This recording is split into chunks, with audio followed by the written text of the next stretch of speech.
Detective Comics 996, Peter J. Tomasi writing, Doug Mankey on the art. We left off last issue with Batman going to Arkham to beat up various inmates to try and get some information about what's happening.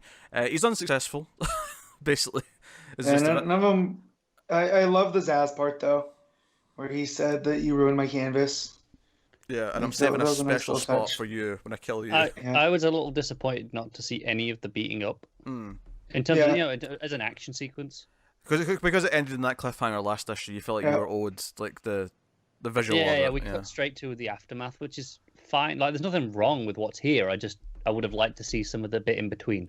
I'll tell you what I liked about this issue early on. I love that Damien's there patching up Alfred. I love Batman comes in and says, okay, right, whoever's doing this clearly knows I'm Batman. And Damien says, oh, well, my grandfather and mother are both on that list. And Batman quite rightly says, yeah, this is too, like, roundabout for them. Like, they are more, like, direct than this kind of, deception. That's the thing. They've always known he's Bruce, but they've never come after him as Bruce. Yeah. Because Ra's and Talia both look at him as Batman first. So they want to destroy Batman. They don't. Yeah, Raz respects the detective, not Bruce. Yeah. But the thing I like about this though is that they immediately both say Henry Descartes, and I was like, hey, that's exactly what most of us were like theorizing. I like that. It's a good sign that Tomasi knows what the people are thinking because his characters got to the same conclusion, which turns out to be incorrect, and that's okay because we're going through a mystery. Yeah, exactly. The red herrings are there just long enough to drive the story. Sometimes in detective stories, when you get too many red herrings, and a lot of them are just throwaway. This one we're following the breadcrumbs. Yeah, Joe what makes it not feel like a throwaway? It doesn't feel like a throwaway because he goes to see Henry Descartes. They have a bit of a fight, and then the monster that attacked Leslie Tompkins, although this time looks much better because it's this mutated version of like all the different Bat villains coming out of the center. You say looks much better. I'm not feeling this thing at all. I thought this visually. I thought this was visually far more interesting the first time we saw it. Well, the first time it looked like a Clayface kind of deal. Yeah, it was just bland and kind of generic the first time we saw it. Sure, but when we have that full page spread of it jumping out and it's just all the villain heads, I'm like, this is a mess. Yeah. I kind of like that page. I'm not gonna lie. Well, that's fine. I mean, no accounting for taste. I thought the art was good. I thought it was just an interesting concoction of because.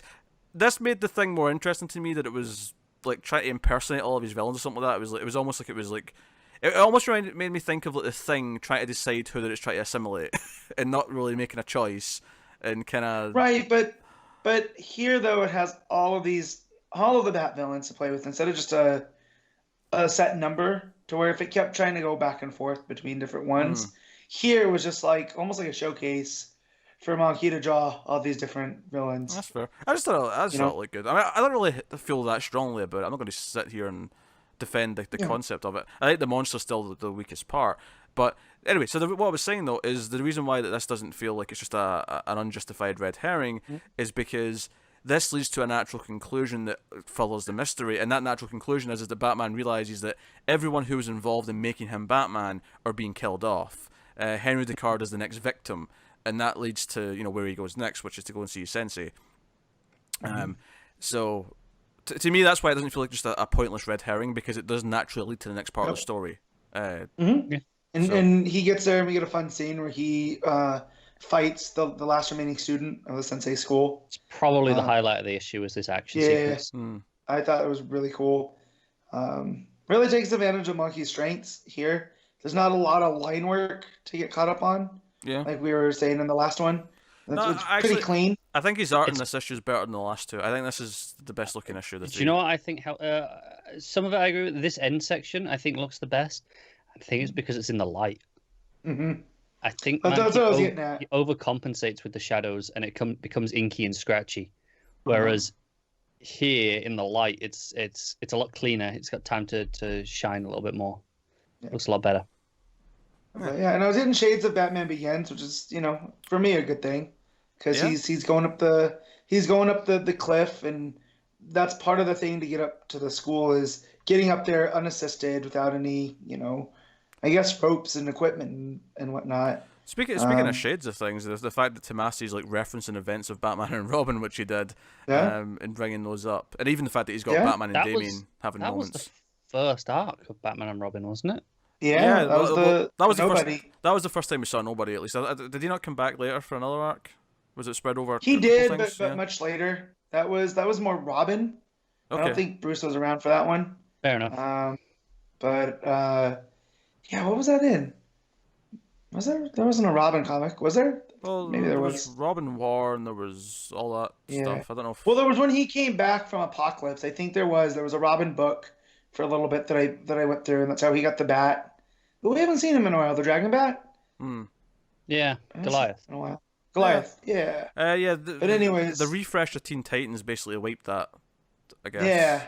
So, anyways, yeah, it must have been through that one, but yeah, no, that first arc I think was Nobody because he was trying to get Damien to that point, and Damien eventually gets there, but Bruce doesn't turn on him, which they reference here.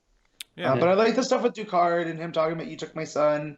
He's like, yeah, but your son chose that life. So yeah, because Batman points out that I beat him and then sent him back to you, and then he decided to come back and try again, which led to his death. Yeah. You know, we didn't try to kill him. I mean, Damien did kill him eventually, but that was really on him more than it was on Damien. Right. Yeah. And then that's another character we haven't seen in a while is his daughter, Damien's quote sister, the new Nobody. What's her name? Maya. Yeah. I can't remember. I just remember calling her Nobody. Yeah. Yeah. Liked her a lot, which again was Tomasi. Yeah, so I like that he's weaving some of these threads throughout his entire work, which it's very Johnsian, which is pretty fun because he was John's editor forever. Yeah. So I feel like they've picked up bits from each other. Yeah. It's very. To be honest though, I kind of have that moment though where I go, oh, that's fun they're mentioning that character, and then I have that realization, oh wait, this was the same person writing that book. They're bringing their own plaything back. Yeah. I'm actually more impressed when a writer takes a smaller character like this from another run that wasn't theirs, just because they thought, oh no, they made a good character, I want to use that character, and then just bring them in. Which that was Morrison's argument for creating so many new villains during his time, like Professor Pig and I'm trying to think who else. El Sombrero and whatnot. Well, did you enjoy this? Did people enjoy this issue? I guess we'll answer that question. Okay. We're not any closer to figuring this out. Like, he's being really stingy with the details. It wouldn't surprise me if this is something that goes on through his run. Like, we don't get a clear ending by the time 1,000 hits. I think it'll set up Arkham Knight. I said that last time, but I think Arkham Knight is kind of the answer to this question. Yeah, but we won't know who that is until the end of at least the next arc after this. Yeah. No, I kind of agree with that. The ending, we get the original Mr. Miracle, where Batman goes to next. Just lands in a bit of a cliffhanger there, so that's who we're meeting next time.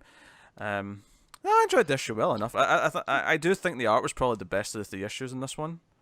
Yeah, because again, like Connor was saying, the shadows. Yeah, it felt more consistent to me, and I'm not as against the monster thing, even though like the first time we saw it, I was conceptually against it. At least here, I thought it looked good when it showed up. Yeah. But I mean, clearly that's not and I did like seeing all the different villains. Monkey draws a really great Two-Face, I think.